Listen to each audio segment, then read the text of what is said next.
Si vous êtes abonné à ma chaîne, vous le savez, je suis plutôt un utilisateur de produits paumés. J'apprécie énormément l'optimisation et la volonté d'Apple de se constituer un écosystème de produits cohérents, mais la chance que j'ai, c'est que grâce à YouTube et au fait que j'ai un emploi à côté de ça, et de mes études également, j'ai quand même pu me constituer un petit écosystème Windows et Android traditionnel, en plus de mon setup chez Apple. Ces derniers jours, je me suis donc attelé à me reconstituer un petit écosystème de cet autre côté de la technologie, et je dois dire que si je m'attendais à la plupart des choses que j'ai expérimentées, eh bien, il faut avouer que la bouffée de liberté que ça représente m'a fait beaucoup plaisir. Et justement, j'aimerais partager avec vous le feeling que j'ai avec cet écosystème qui est totalement personnel, subjectif et absolument pas exhaustif. Vous regardez Nightech, c'est Thomas et aujourd'hui je vous partage mon petit setup alternatif du côté de Microsoft et du robot vert, histoire d'également célébrer les forces de ce côté-là de la technologie. Bon, avant toute chose, je vais pas vous embêter trop longtemps avec les périphériques qui sont devenus des habitués de la chaîne et que je n'ai pas changé pour le coup, à commencer par mon bien-aimé écran, le AOC Q2781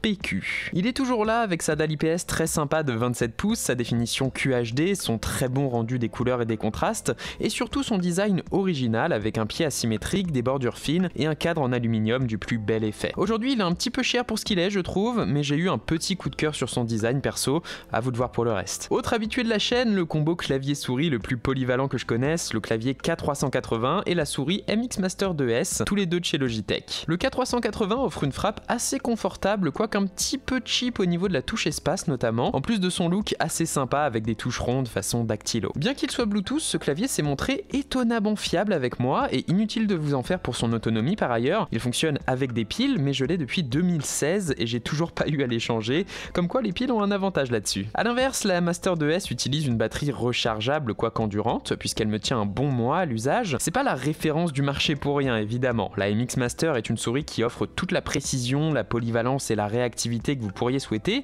quel que soit l'usage. C'est tout juste si son poids élevé la rend peu pratique pour le gaming, mais bon, c'est vraiment si vous êtes un gros fan de jeux vidéo. Mais à part ça, vous obtenez quand même également une molette de défilement débrayable, ce qui est très agréable pour surfer sur de longs articles, une molette latérale pour naviguer dans des timelines, 3 boutons latéraux, bref, c'est une jolie bête, encore meilleure dans sa troisième version avec un port USB type C. Le gros avantage de ces deux produits, c'est leur connectivité, puisqu'ils peuvent tous les deux être appairés à 3 appareils en même temps, et c'est ce qui me fait les apprécier en particulier parce qu'ils me permettent de facilement passer de mon iPad à mon Mac à mon PC. Et justement, parlons-en du PC. Mon PC personnel, c'est le fameux Asus ROG Zephyrus Duo 15 avec son Intel Core i9 de 10e génération qui repose la plupart du temps sur ce petit socle à côté de mon moniteur de chez Macalay, il me semble. Alors, vous le savez si vous avez lu mon test, c'est loin d'être un laptop ordinaire et définitivement, si Intel ne m'avait pas permis de mettre la main dessus, j'aurais clairement pas pu me l'offrir pour son tarif de 5000 €.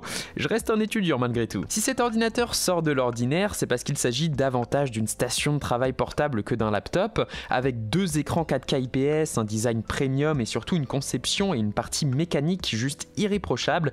Il est clair qu'on est sur quelque chose qui sort de l'ordinaire. Ce qui rend ce laptop unique, c'est qu'il est développé spécifiquement pour les gamers. Asus me l'avait présenté en me disant qu'ils ont rencontré et discuté avec des groupes de gamers pour savoir ce qui les intéresserait dans un laptop. C'est donc comme ça qu'ils sont parvenus à ce design si particulier avec le ROG ScreenPad Plus, cette espèce d'écran secondaire. C'est plutôt cool comme démarche, c'est sympa. Et puis niveau spec, on retrouve ce fameux Intel Core i9, une RTX 2080 Super, 32 Go de RAM, 2 Tera de SSD et tout ce qu'il faut de ventilation pour tirer effectivement parti de tout ça, c'est quand même assez cool. Je vous refais pas tout mon test bien sûr et on va passer très rapidement sur cette partie technique, mais ce dont j'aimerais vous parler aujourd'hui, c'est plutôt de l'expérience du système dans sa globalité. Bon déjà, il faut avouer que le retour à Windows n'a pas été très complexe. Depuis un an que je travaille plutôt sur macOS, le système a globalement peu changé. D'une part, niveau design, il faut avouer que je suis assez perplexe. En 2015, quand Windows 10 a débarqué, j'étais vraiment très enthousiaste, parce qu'en surface, les icônes et le look que Microsoft a insufflé au système sont vraiment magnifiques, je trouve, et j'adore vraiment le Fluent Design tel qu'il est mis en avant par Microsoft. Si on a depuis eu droit à quelques updates graphiques, j'aimerais justement que Microsoft pousse son Fluent Design plus profondément et surtout exhaustivement dans son système. Mais bon, je pense que je vais plutôt faire une vidéo dédiée pour comparer macOS et Windows, histoire qu'on se rende compte que oui, les deux systèmes ont des qualités indéniables effectivement,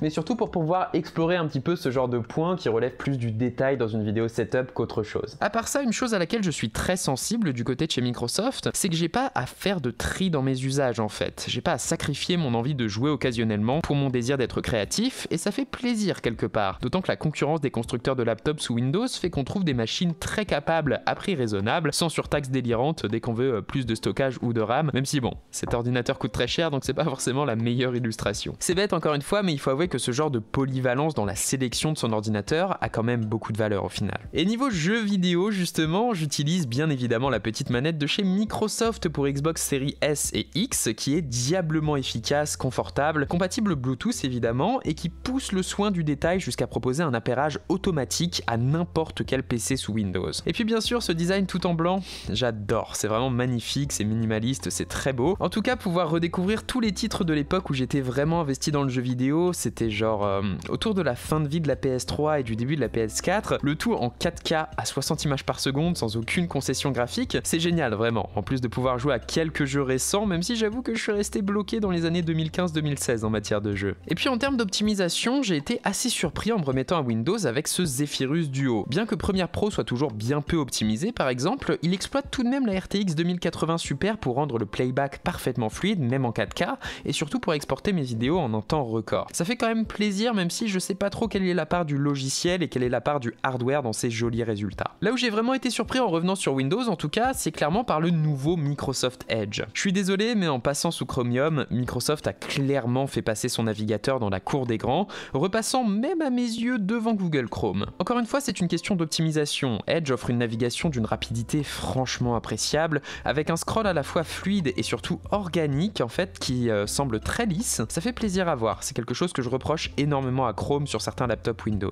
Edge se paie même le luxe d'être franchement élégant, cohérent graphiquement avec le reste du système, vraiment moderne et plutôt économe en énergie. Franchement, bien joué à Microsoft pour ça, d'autant que vous pouvez même aller jusqu'à utiliser Bing et Cortana si vous souhaitez être le plus cohérent possible et rester dans l'écosystème de l'entreprise de bout en bout, ce qui, bon, il faut voir en termes de services numériques évidemment, mais ça peut être agréable. Mais bon, il faut avouer qu'en termes de services digitaux, Google reste un cran au-dessus, et ce serait d'ailleurs super cool de pouvoir remplacer Cortana par le Google Assistant sur Windows, c'est vrai que ça ferait super plaisir. Et justement, en parlant de Google, pour l'occasion, je me suis séparé de mon bien-aimé HomePod Mini pour réinstaller mon Google Nest Hub. Et justement, en parlant de Google, pour l'occasion, je me suis séparé de mon bien-aimé HomePod Mini et j'ai réinstallé mon Google Nest Hub, et effectivement, après tout ce temps, bravo à Google parce qu'ils ont vraiment fait quelque chose de très cool avec cette petite enceinte connectée. C'est bien simple, le Nest Hub a subi tellement de mises à jour qu'il m'est aujourd'hui juste méconnaissable. Déjà, il a gagné une compatibilité avec Netflix, ce qui a tout de suite démultiplié l'usage que j'ai de cette petite enceinte, et ensuite, Google a revu l'interface du Nest Mini pour lui offrir une grille de contrôle vous permettant très facilement d'interagir d'une part avec votre contenu multimédia, avec votre partie domotique, donc vos lumières, tout ce que vous pourriez avoir, vos éventuelles caméras de sécurité, votre thermostat, tout ça.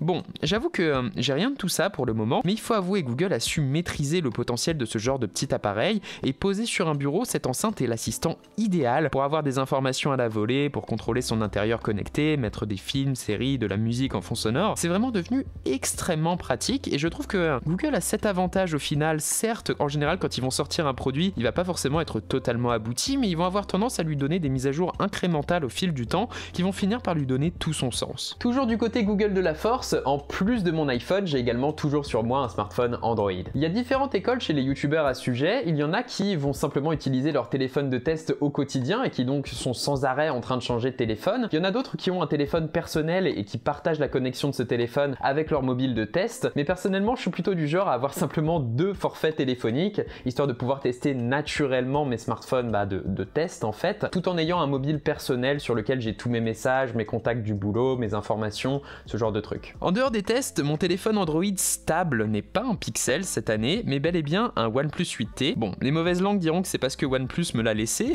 c'est vrai, mais il faut avouer que c'est quand même un super téléphone. C'est bien simple, l'attrait d'Android ici, c'est clairement la richesse technique, hein, ce petit 8T étant absolument monstrueux en termes de technique, avec 12 Go de RAM, un Snapdragon 865, 206 Go de stockage, un écran OLED compatible 120 Hz, c'est quasiment dénué de bordure, ça fait quand même plaisir. Alors oui, scroller sur Instagram avec une fluidité absolue, c'est pas forcément le truc le plus indispensable du monde, on est d'accord, mais je comprends l'attrait que le fait d'avoir autant de puissance dans la poche représente, c'est juste satisfaisant en fait de se dire qu'on a autant de specs. De manière générale, Android est un système particulièrement efficace à utiliser. Tout tourne très rapidement, Android 10 a apporté des animations à la fois fluides et très sympas à regarder, et j'ai l'impression qu'encore une fois, la nécessité de s'adapter aussi bien à des smartphones à 200 € qu'à 1500 fait qu'à partir du moment où on investit un minimum dans un bon smartphone Android, et bah c'est assez cool à utiliser, tout s'ouvre vraiment instantanément, les quantités astronomiques de RAM qu'on a sur les smartphones Android haut de gamme font qu'on peut garder énormément d'applications ouvertes,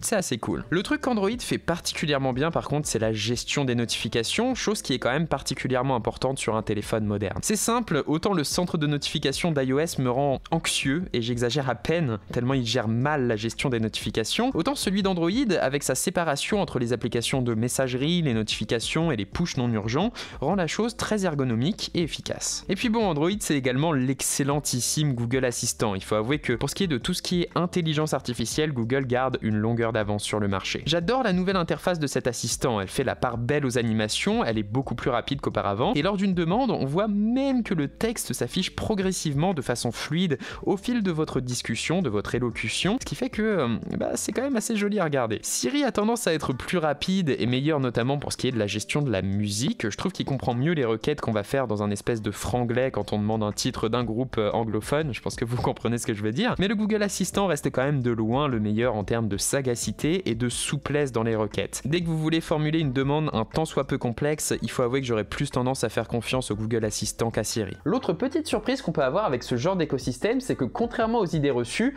Google et Microsoft ont pas mal travaillé pour renforcer l'intégration et la cohérence qu'il peut y avoir entre un smartphone Android et un laptop sous Windows. D'une part, vous pouvez vous diriger vers les services de Microsoft. En utilisant l'application Mon Téléphone, vous pouvez non seulement gérer vos appels et vos SMS depuis votre ordinateur, recevoir vos notifications ou transférer vos photos, ce qui est assez sympa. Je crois même qu'on peut contrôler son téléphone directement depuis son ordinateur avec. Le truc, c'est que je dois vous avouer que j'ai tout simplement jamais réussi à faire fonctionner cette application. Je sais pas comment je fais, je sais pas quelle erreur je fais, mais elle a jamais voulu fonctionner avec moi. C'est assez bizarre. Ceci dit, ici vous avez un choix à faire de toute façon. En matière d'écosystème, vous pouvez soit utiliser plutôt les services de Microsoft en installant le navigateur Edge, Word, Bing et compagnie, soit plutôt utiliser ceux de Google en installant Chrome sur votre ordinateur et en utilisant la suite Google Docs, Google et les progressives web apps du géant de Mountain View. Et justement, là par contre, utiliser Google Photos, Google Drive ou encore Google Messages depuis son PC, ça fonctionne parfaitement, c'est très intuitif, il n'y a pas besoin de setup quoi que ce soit, et ça permet effectivement de mettre en place une forme de continuité très agréable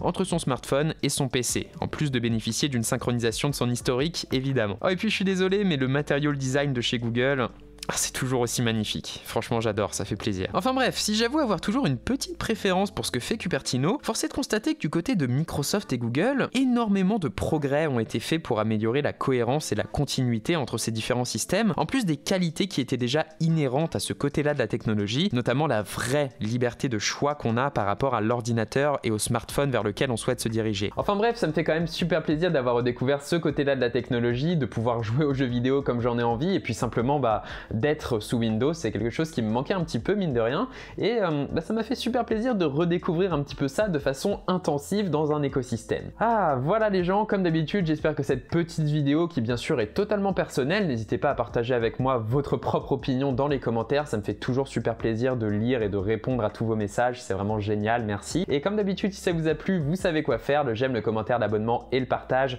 c'est ce qui fait grandir notre toute petite chaîne, je vous en remercierai jamais assez. Et moi je vous dis à la prochaine les gens tout simplement. Allez, salut.